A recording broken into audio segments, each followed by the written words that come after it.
সূরা আল ফালাক। বিসমিল্লাহির রহমানির রহিম। রহমান রহিম আল্লাহ তাআলার নামে। কুল আউযু বিরাব্বিল ফালাক।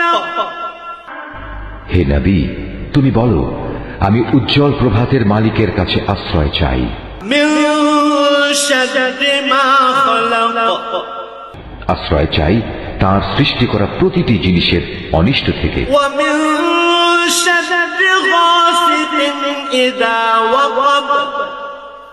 আমি আশ্রয় চাই রাতের অন্ধকারে সংঘটিত অনিষ্ট থেকে, বিশেষ করে যখন রাত তার অন্ধকার বিছিয়ে দেয়।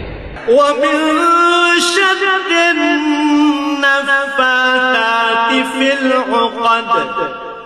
আমি আশ্রয় চাই গিরায় ফুঁক দিয়ে জাদুটোনাকারিনীদের অনিষ্ট থেকে।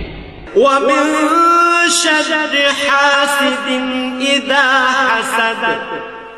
হিংসুক ব্যক্তির সব ধরনের হিংসার অনিষ্ট থেকেও আমি তোমার আশ্রয় চাই। হিংসুক ব্যক্তি থেকেও যখন সে তার হিংসায় জ্বলে ওঠে।